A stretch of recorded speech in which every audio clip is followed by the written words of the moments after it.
Buenísimas noches, bienvenidos a En Contexto en las pantallas de NPI. Esta noche vamos a hablar de un tema que fue bastante polémico días atrás y tiene que ver con la inmunidad parlamentaria, los fueros.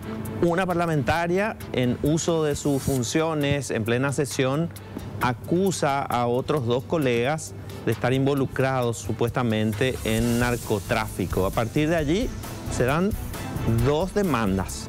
Una es admitida por un juez y otra es rechazada. Entonces queremos entender qué es la inmunidad parlamentaria, qué son los fueros y sobre todo por qué hay disparidad de criterios en la justicia. Para eso invitamos a dos abogados y esta noche están con nosotros el doctor Jorge Vasconcelos. ¿Qué tal, doctor? ¿Cómo te va? Buenas noches, Fito, para vos, para la teleaudiencia. Un gusto. Y el doctor Rubén Galeano, que bueno, fue presidente del Colegio de Abogados. ¿Qué tal, doctor? ¿Cómo te va? Fito, gracias por la invitación. Un gusto compartir contigo, con la audiencia y obviamente con el doctor Vasconcelos. Colega ahora en medios de comunicación. No, vos sabés que un año nomás fue la aventura y después me di cuenta de que tiene un gran esfuerzo. Que tiene un gran esfuerzo. Bueno, queremos empezar entendiendo, más allá de ir al caso puntual, queremos entender el principio constitucional, queremos entender la filosofía y qué significan la inmunidad parlamentaria y los fueros. Doctor Vasconcelos, ¿podemos empezar por vos? Sí, con gusto. La inmunidad parlamentaria que muchos definen como un privilegio, es efectivamente un privilegio, pero tal vez el de mayor raigambre republicana. Aparece en la historia allá por el siglo XVII con el propósito de proteger a los congresistas, a los asambleístas, a los parlamentarios ingleses contra el poder de la corona. A través del tiempo, que es muy distinto a la inmunidad de los otros funcionarios del Estado, del presidente, de los jueces, etcétera, etcétera, a quienes se les atribuye la inmunidad como consecuencia o derivación del poder real. No tenemos que olvidar de que los jueces juzgaban en nombre del rey anteriormente. Luego eso es recogido por la Asamblea Nacional en Francia, después de caída la monarquía, bajo el lema vivir libres o morir. Y finalmente es recetada por la Constitución de los Estados Unidos. En la Constitución de los Estados Unidos se le da un diseño similar al que nosotros hemos desarrollado a través de nuestra historia, porque en el Paraguay aparece la figura del Congreso del Parlamento con la Constitución de 1870. No debemos olvidar de que en ese entonces estaban las tropas de ocupación argentina y brasilera en la capital y se toma como modelo la Constitución argentina, a su vez inspirada en la Constitución de los Estados Unidos, sobre la base del proyecto Alberdi. Se vuelve a tomar la figura con similares características en, algunos le llaman la Constitución del año 1940, realmente no es una constitución fruto de un proceso republicano. También en la Constitución del año 67 y finalmente en la Constitución vigente actualmente del año 92, con una diferencia significativa.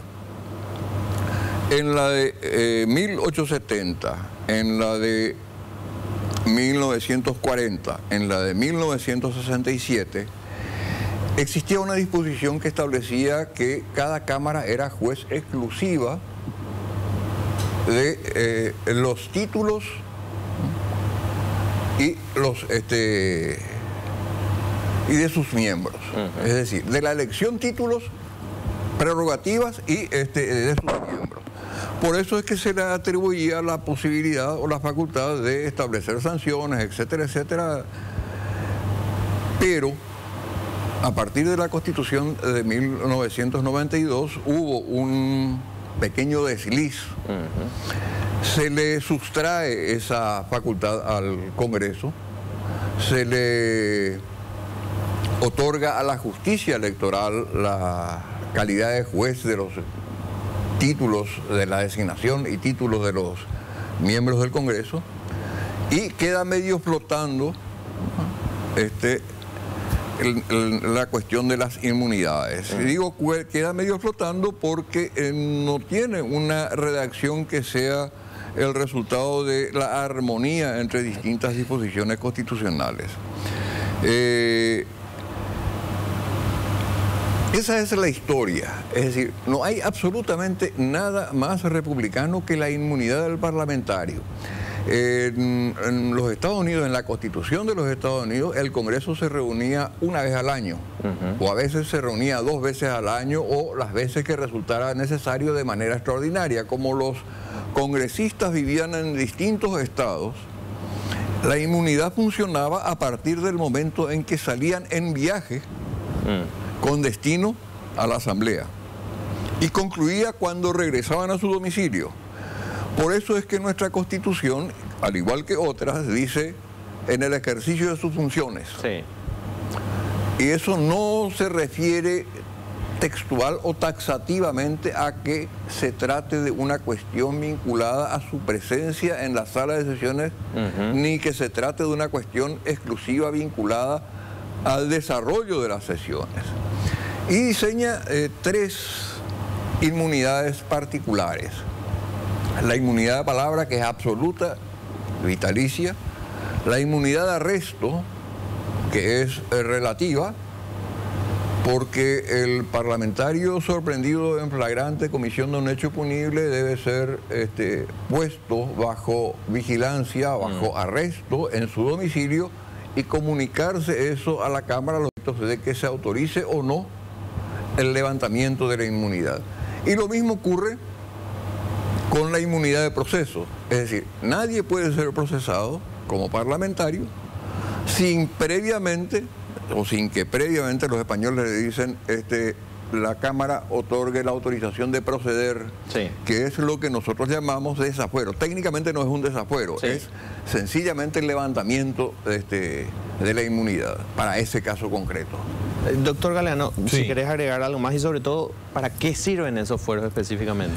Bueno, a la muy completa presentación del doctor Vasconcelos, referir un poco que esto hace al sistema republicano garantizado en la división de poderes también previsto en nuestro artículo 3. ¿Por qué? Porque esa separación de poderes que se garantiza y que habla de un recíproco control, muchas veces siendo el poder legislativo el de mayor legitimidad en cuanto a votos, puede ser condicionado o cooptado justamente desde el Poder Judicial por un proceso que puede ser inventado a alguno de los miembros del Congreso en el afán justamente de impedir que cumpla con esa tarea. Es en ese propósito que este instituto de los fueros, que tiene, como muy bien lo indicaba el doctor, 3 inmunidades, establece una inmunidad absoluta. El congresista, miembro de la Cámara de Diputados o Senadores, ni siquiera puede ser acusado por las expresiones vertidas en el cumplimiento de su tarea. Ni siquiera puede ser acusado.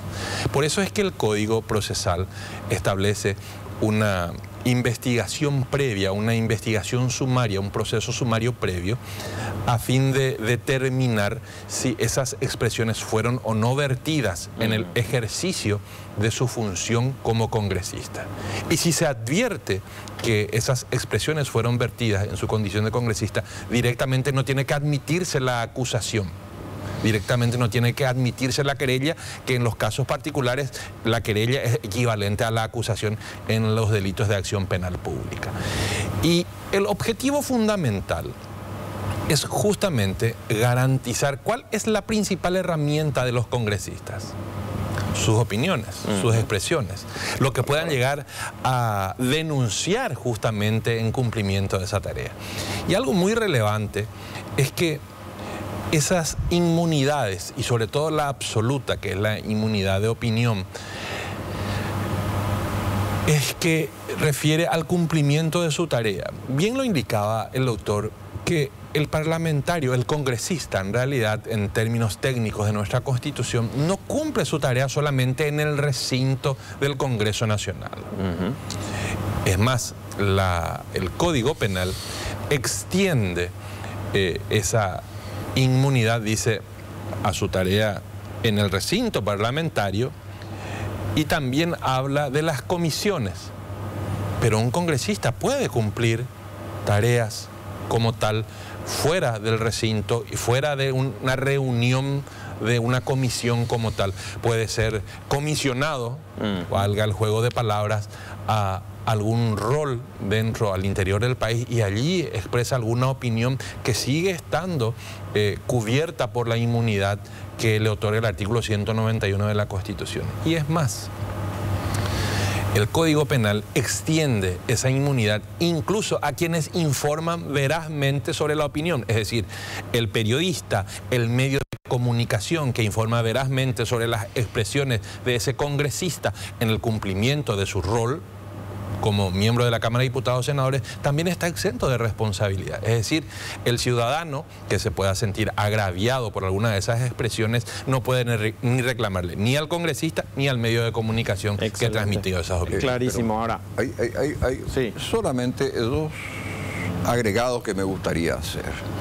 La inmunidad, tal como señala el doctor Galeano, no se circunscribe al ámbito penal. Tampoco procede ningún tipo de demanda por daños y perjuicios como consecuencia de las expresiones, opiniones o manifestaciones vertidas porque es clara, no puede ser molestado de ninguna manera, dice. Y el otro aspecto que sí me gustaría señalar, y esto lo traigo a colación porque creo que hace 10 o 15 años atrás sí se plantearon acciones civiles en el Paraguay respecto a parlamentarios por sus opiniones y... hubo una condena incluso en el caso del senador Jaegli. Así mismo. Y el otro tema es que en el diseño constitucional norteamericano, esa inmunidad, ya que tocó el tema de las comisiones del doctor Galeano, esa inmunidad alcanza no solamente al parlamentario, sino que a su equipo de colaboradores. Es decir, se considera una unidad. Ni siquiera pueden ser acusados o molestados judicialmente los que integran asesores, asistentes, no, quienes cumplan roles vinculados a la labor parlamentaria. Correcto.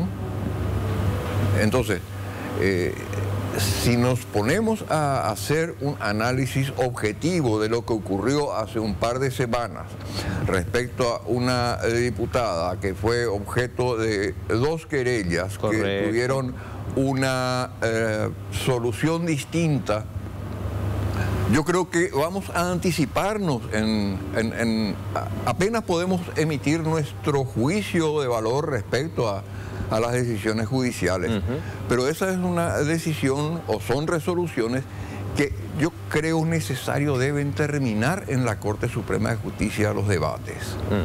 Es decir, la Corte Suprema tiene que ponerse los pantalones en su condición de juez republicano y establecer cuáles son los límites, porque inclusive lo que señalaba el doctor Galeano respecto a los alcances de la inmunidad a través de aquellos que comunican la opinión de un parlamentario, así a través de los periodistas, fue objeto de análisis, fue objeto de debate en el extranjero, específicamente en la Argentina, y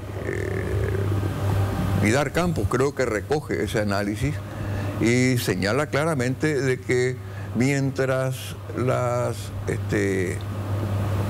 corrientes actuales son de transparencia, de comunicación a la sociedad, y los parlamentarios lo que hacen al concurrir a un medio de comunicación o al prestar declaración a través de la prensa es sencillamente cumplir con su rol como integrantes del Congreso, comunicando a la sociedad sus opiniones y el contenido de los debates. Vamos a analizar esto a la vuelta de la pausa y también les quiero preguntar el planteamiento, la opinión de ustedes respecto al planteamiento de un colega suyo, ¿verdad? Que llevó, creo que al límite, la situación para ver hasta dónde llegaba la libertad o la inmunidad de opinión de los parlamentarios. Por la vuelta de la pausa. Bueno, seguimos hablando de la inmunidad parlamentaria, de los fueros y de esto que, bueno, fue objeto de análisis desde hace semanas cuando se dan 2 querellas contra una diputada, en este caso Celeste Amarilla, por sus expresiones vertidas en medio de una sesión acusando o señalando a sus colegas de estar involucrados en narcotráfico. Uno de los abogados querellantes es el doctor Oscar Tuma, hijo, quien planteaba que su cliente, otro diputado, podía ir entonces al recinto de la Cámara y hacer acusaciones contra cualquier miembro de la sociedad, contra periodistas, contra empresarios, y que tenía que estar en este caso también protegido por la inmunidad de opinión. Es como llevar al límite la situación, casi al absurdo, para demostrar su argumento de que en este caso tendría que haber sido admitida la querella contra Celeste Amarilla. Querella que en ese caso fue rechazada por un juez. En otro caso, la querella que planteaba la otra diputada sí fue admitida. Después quiero preguntarles esa disparidad de criterios en la justicia, pero esto que planteaba el abogado Oscar Tuma a través de su cliente, el diputado, ¿es correcto? ¿Está bien? ¿Se puede hacer? Si me permitís retomar un poquitito el razonamiento, porque me parece muy importante lo que hizo el doctor Vasconcelos de traer un poco los fundamentos históricos para entender mejor cuáles son los alcances de estas inmunidades.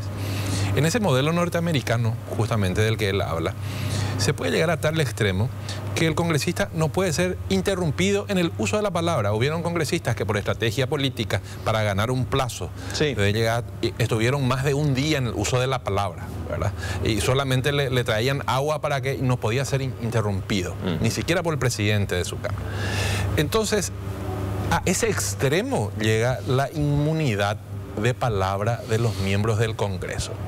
Y si bien lo que pretendió el doctor Tuma, exdiputado, es una suerte de razonamiento a fortiori, es decir, llevar a un extremo del absurdo para demostrar o pretender fundamentar su posición, lo cierto y lo concreto es que el artículo 191 de la Constitución establece claramente que no puede ser acusado. Es decir, no se puede recepcionar la querella, porque la querella, en los casos que hacen justamente a estos tipos penales por los cuales querelló su cliente, equivale a esa acusación. ¿Qué pasa? Los jueces penales de garantía, en base a un principio que se denomina de legalidad, lo primero que tienen que hacer es analizar justamente del relato fáctico de la querella si ya no vulnera esa inmunidad parlamentaria y en este caso la inmunidad de palabra. Si de la relación de hechos percibe claramente que va a vulnerar, directamente tiene que realizar lo que se hizo, archivar, rechazar, no dar lugar y archivar. Pero eso deviene ya del análisis que es propio del magistrado. El otro extremo que se dio justamente con el otro magistrado, que eleva los antecedentes, el código a la Cámara de Diputados, para que en su caso se pronuncie o no por la pérdida de los fueros que dice la Cámara, el artículo 191 de la Constitución, por 2/3 de los votos. El Código Procesal Penal establece que si hay mérito a la formación de la causa, el juez va a elevar. Es decir, si el juez lo elevó a conocimiento de la Cámara de Diputados, es porque consideró en su resolución o en su razonamiento que había méritos para formar la causa. Es decir... Voy a interrumpir. Sí. Es decir, lo que el doctor Galeano señala es que el juez tuvo que haber realizado un análisis de esas circunstancias que él mismo señala. Sí. Y que como fruto de ese análisis, entonces consideró que existían condiciones, mérito, como dice la Constitución Nacional y utiliza el término el doctor Galeano, para formar una causa penal como consecuencia de las expresiones de la diputada. Y por eso es que remite, es decir, hay un proceso de evaluación previa. Y eso es lo grave. Tendría Eso- que haber rechazado. Claro, porque es el único caso en el que nuestro Código Procesal señala taxativamente la necesidad de una investigación sumaria previa. En ningún otro caso se autoriza. Que dicho sea de paso, esa investigación sumaria no tiene que vulnerar justamente las inmunidades de los congresistas. Y desde el momento en que, desde su análisis y de su razonamiento, se dan los elementos para formar la causa, aunque él no lo diga expresamente, al elevar a la consideración de la Cámara de Diputados, conforme a lo que establece el Código Procesal Penal, es porque él encontró mérito en el análisis. Ahora, ¿cómo pudo haber encontrado mérito si las expresiones fueron vertidas por la diputada Celeste Amarilla, más allá de que uno pueda o no estar de acuerdo con lo que ella dijo, con las formas, con lo histriónico o no, si resulta o no agraviante? Es justamente una garantía de los fueros con los que cuentan, que le otorga el artículo 191 de la Constitución. Lo grave aquí es la disparidad de magistrados cuya primera tarea es justamente el de velar por ese principio de legalidad. Y si ese principio de legalidad se ve vulnerado, y tienen que rechazar necesariamente, es una imposición que tienen que rechazar la acusación que se formule contra los diputados. Estemos o no de acuerdo, si gana o no más credibilidad el diputado o la diputada, eso ya lo juzgará la ciudadanía al momento que vuelvan a ser escrutados en su gestión a través del voto popular. Pero yendo a la pregunta inicial de este bloque, ese diputado que, bueno, es cliente del doctor Tuma, ¿podía llevar al extremo el ejemplo haciendo acusaciones en el recinto de la Cámara contra empresarios, periodistas? El cliente de Oscar Tuma puede hacer misa en latín en la Cámara. Ahí está. Por eso es que vuelvo sobre lo que dije inicialmente. Y voy a leer la Constitución del 67 en su artículo 40. Cada Cámara es juez exclusivo de la elección, derechos y títulos de sus miembros. Ninguna de ambas cámaras entrará en sesiones sin la juez exclusivo. Aunque la Constitución actual no lo diga, en virtud de aquella facultad que le fue sustraída, porque la proclamación en este sistema, el sistema norteamericano, el sistema argentino, la proclamación de las elecciones la hace el Congreso, no la hace la justicia electoral. Pero, de cualquier manera, cuando se conserva el derecho de sanción sobre los miembros, entonces lo que corresponde, y eso lo dicen todos los tratadistas en materia de derecho constitucional, es que cualquier desviación, cualquier exabrupto, desviación en el uso de la palabra, pueda ser sancionada por sus miembros con la suspensión, con el apercibimiento, etcétera, etcétera. De hecho, esa salvedad le dice el propio Código Penal, que si bien no es justiciable, el artículo 35 del Código Penal justamente, perdón doctor, para por favor, cuanto más ágil en el afán justamente de dejar a salvo la inmunidad de proceso, esa inmunidad absoluta que tienen en el uso de la palabra los miembros del Congreso, dice, no serán sometidos a proceso, no obstante las sanciones que recaigan al interior de cada Cámara. Es decir, ellos pueden sancionarse, pueden juzgar sus conductas, sí, y de hecho ya lo han hecho, claro, en más de una oportunidad. Pero lo que no puede es someterse la independencia de ese poder a el accionar del Poder Judicial en este caso. Y entonces la acción que toma un juez de garantías de admitir la querella y elevar los antecedentes a la Cámara de Diputados, ¿es una violación de la Constitución Nacional? Claro, claro. Y sobre todo rehuir a sus responsabilidades. Él lo que quiso hacer es, en términos muy deportivos y tal vez poco recomendables para una mesa como esta, es pasarle la pelota a la Cámara de Diputados para que la Cámara de Diputados se pronuncie. Pero su tarea fundamental, e insisto yo aquí, es la de velar por el cumplimiento de la ley, por ese principio de legalidad. Perdón, doctor, vos estabas en el uso. No, es que es correcto ese razonamiento. Cuando admitimos el trámite de una querella destinada a juzgar las palabras de un parlamentario, estamos desconociendo la vigencia de un instituto constitucional de raigambre republicana. Y eso es grave, es gravísimo.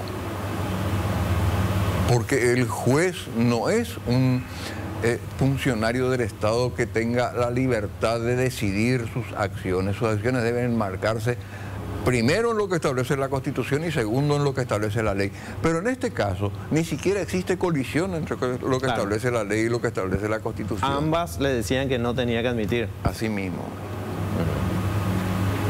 Ahora, el antecedente que mencionábamos antes, el del senador Alfredo Jaegli, que bueno, en un medio periodístico hace acusaciones contra 2 abogados. Y en ese caso plantea incluso, no sé, un intento de soborno. Una de estas fueron sus expresiones y a partir de allí se inicia una demanda.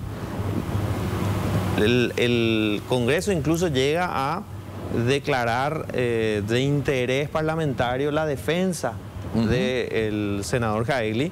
Y creo que pagan los honorarios de los abogados en este caso, pero... Una intromisión también del Congreso en ese sentido. No tiene por qué el Congreso presionar a la Administración de Justicia diciendo... Claro, es de interés caso parlamentario. Nos interesa a nosotros. Sí, un error grave.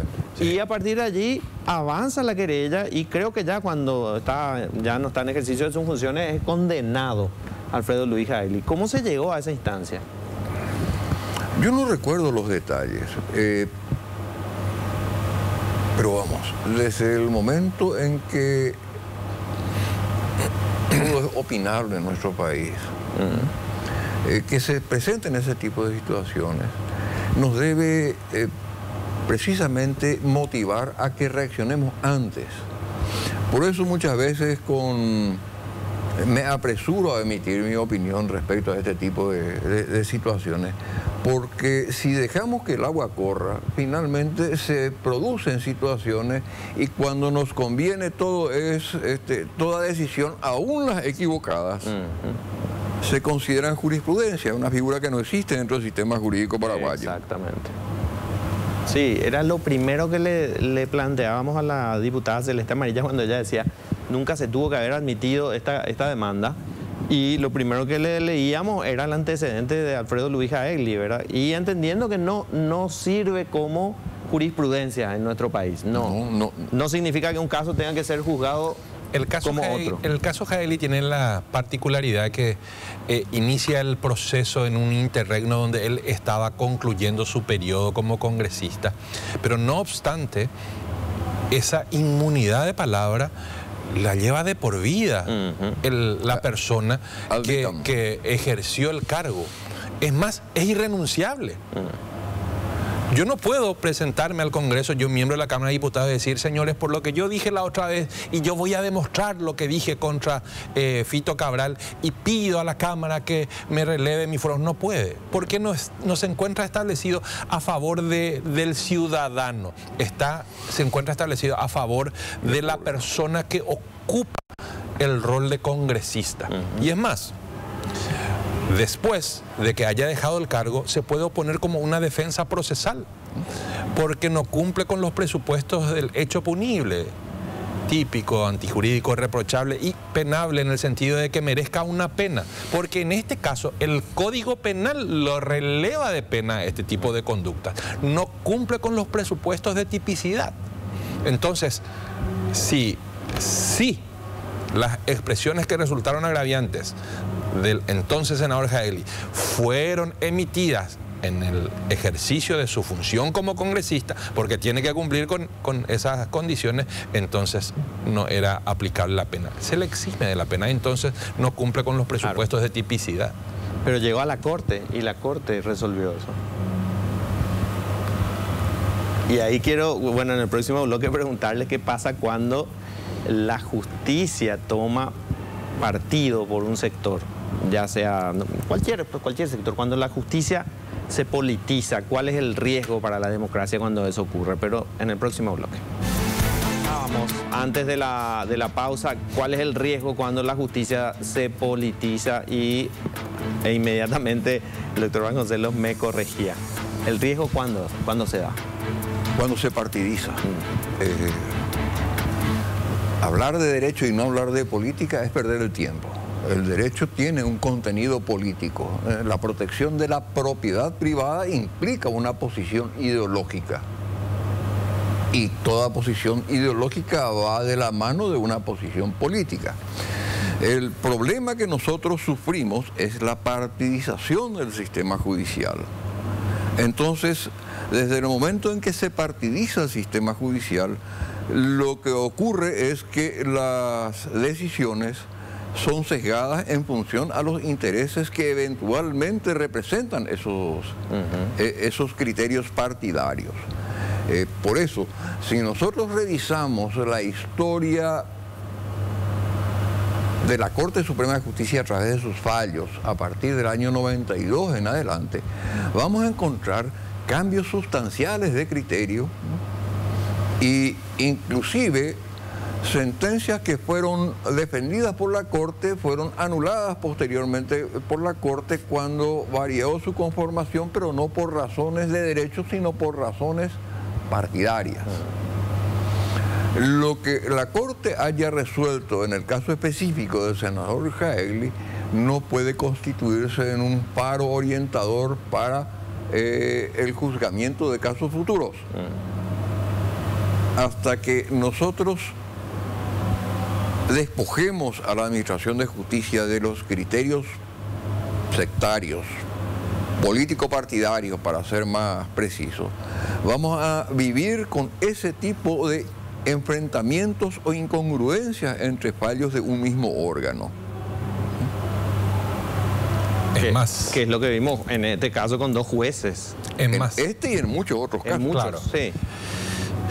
Las propias salas de la Corte Suprema de Justicia, integrados en algunos casos incluso por los mismos magistrados, fallan en uno y en otro sentido, ¿no? Así que eso indica, ¿qué, Fito? Debilidad institucional. Debilidad institucional de la Corte Suprema de Justicia, y quiero traer a colación el caso aquel Fernández Gadea, Bonifacio Ríos Ábalos, donde se inhibieron prácticamente todos los ministros de Corte de entender después cuando hubo miembros de tribunales de apelación que integraron la Corte Suprema de Justicia, emitieron un fallo declarando la inconstitucionalidad de la remoción por aquel juicio político. La Corte Suprema de Justicia, con los ministros que se inhibieron de entender en el caso, emitieron una resolución, un pronunciamiento administrativo que ni siquiera llega a acordar, ni siquiera llega a la resolución, donde dice no tiene efectos jurídicos. Es decir, quienes se inhibieron de entender ante la amenaza de un juicio político a todo el pleno de la Corte, le restaron por vía de una resolución administrativa eficacia jurídica a un fallo jurisdiccional. Sí. Habrá sido uno de los momentos más débiles de la Corte Suprema de Justicia y de todo el Poder Judicial. Más allá de que uno pueda criticar fuertemente aquel fallo, porque también ese fallo se excedió en cuanto a lo que podía pronunciarse como materia de inconstitucionalidad, más allá de que la crítica a los fallos es libre, se evidenció la gran debilidad institucional de la Corte Suprema de Justicia, que ante una amenaza de juicio político lo que hicieron es borrar con un plumazo administrativo un fallo jurisdiccional. ¿Y qué es lo que tiene que hacer en este caso la Cámara de Diputados? Al haber recibido los antecedentes que no tendrían que haber sido admitidos ni elevados a esta Cámara, ¿qué tienen que hacer en términos jurídicos? En términos jurídicos debe devolver. Así mismo como recibió, debe devolver. Es decir, no debe considerar siquiera. ¿Y por qué no debe considerar? Porque si resuelve no otorgar el desafuero, desde el punto de vista jurídico-procesal, lo que está haciendo, le está diciendo al juez, mientras esté en la Cámara no va a ser juzgada.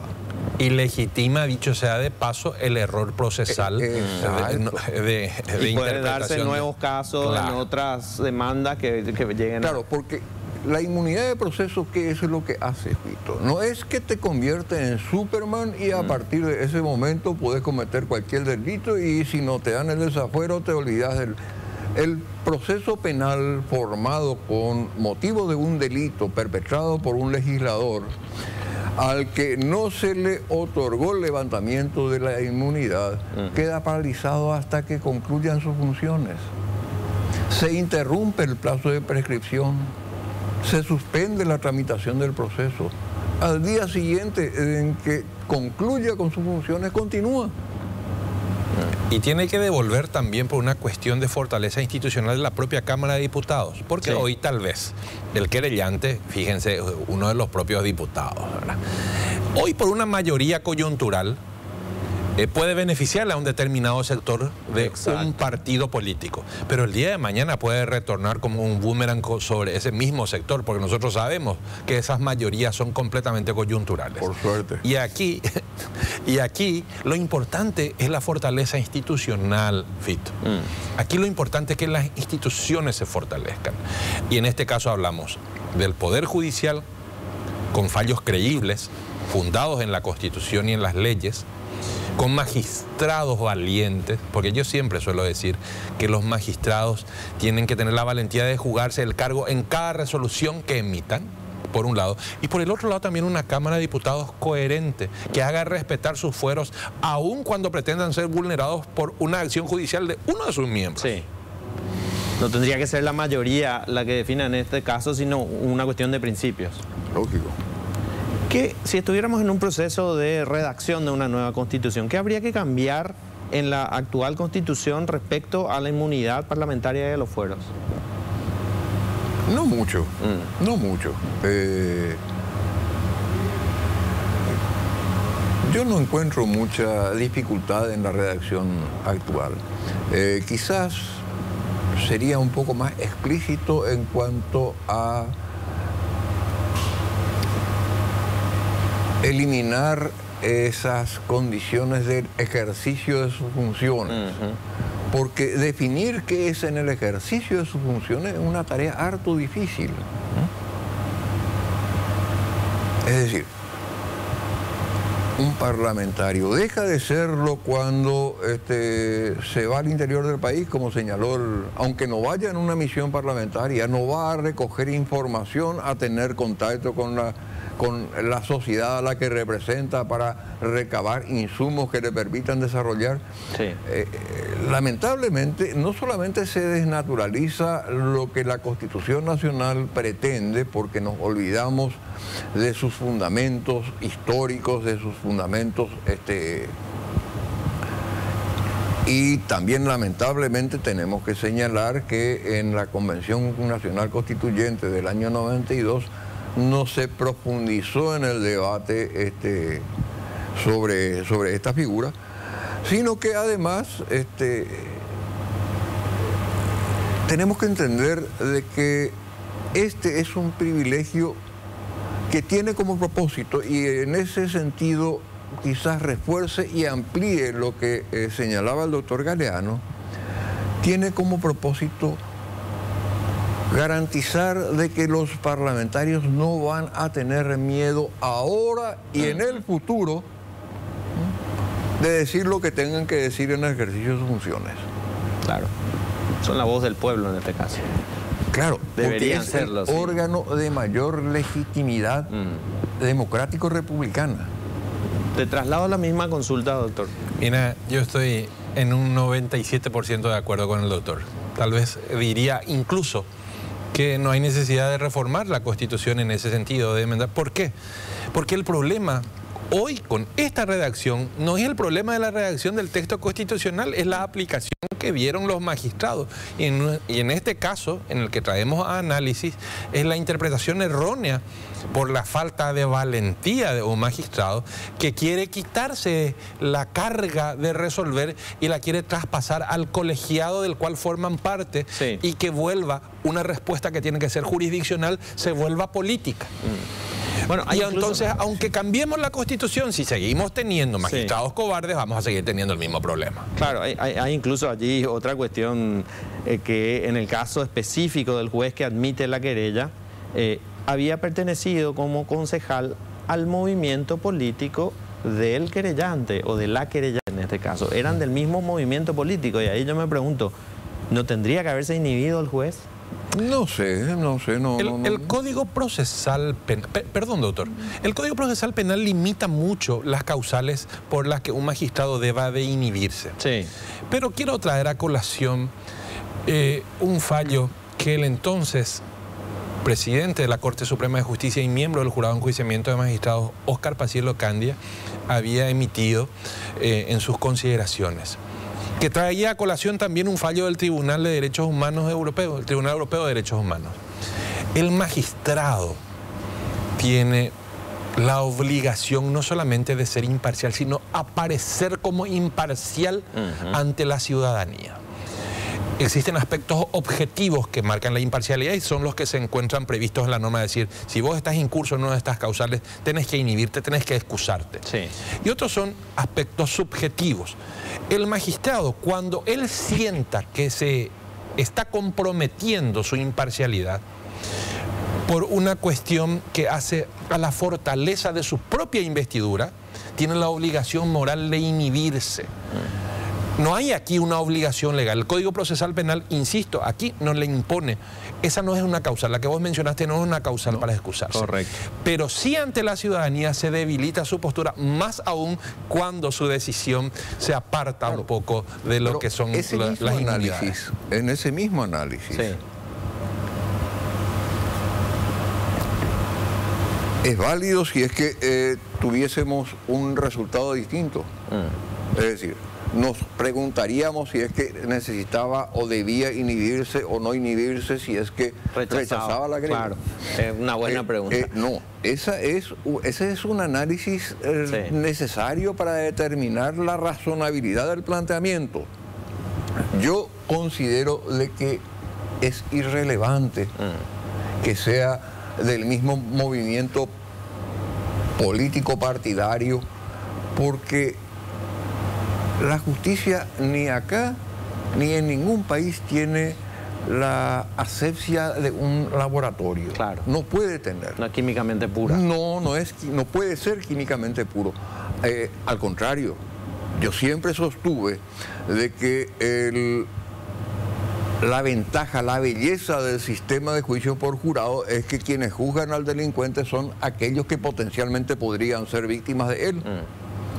Vamos a volver en el siguiente bloque ya con las conclusiones sobre este tema y vamos a tener muy poco tiempo porque, bueno, así es la televisión, pero volvemos en un instante. Tiene mejores condiciones. Bueno, acá volvemos y ya es como que pusimos las cartas sobre la mesa y me dijeron desde control, tienen 1 minuto cada uno para las conclusiones. El doctor Galeano. No, el doctor Vasconcelos, por favor.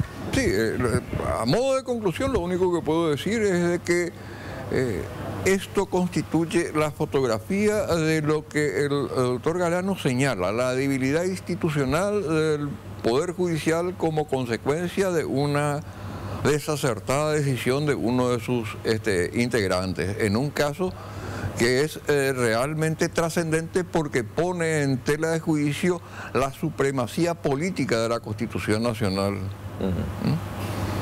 Y sencillamente se desconoció esa supremacía política, por eso considero de que es oportuno de que ambas resoluciones, tanto la que rechaza como la que admite, tengan que ser objeto y materia de análisis y resolución por la Corte Suprema de Justicia, pero no de una sala de 3 miembros, sino una decisión plenaria, porque eso es lo que reclaman las circunstancias, ya que va a marcar el futuro de la aplicación e interpretación de una norma de rango constitucional. Doctor Galeano. Importante recordar, Fito, ya lo decía Protágoras, el hombre es la medida de todas las cosas. La Constitución, las leyes están previstas, esta situación está claramente prevista. La solución, la forma incluso en que tenía que resolverse está claramente prevista. Pero los hombres que aplican las leyes, en este caso, son los que han fallado. Desde nuestra opinión, resultamos coincidentes con el doctor, desde nuestra opinión, en un determinado supuesto, porque no tuvo, en mi parecer, la valentía suficiente, porque no creo que desconozcan las normas. A esta altura son personas muy experimentadas en ejercicio del cargo por mucho tiempo, pero sí la valentía de resolver y hacerse responsable con un fallo sometido a su conocimiento y trasladó su responsabilidad a una esfera estrictamente política donde se somete a la coyuntura de los votos con los que se cuenta. Necesitamos siempre de magistrados valientes. Sin magistrados valientes no vamos a tener una justicia independiente. Bueno, les agradezco muchísimo a ambos que hayan venido esta noche, miércoles santo, para hablar de este tema, y nosotros vamos a reencontrarnos aquí en Contexto el próximo martes. Los castigados.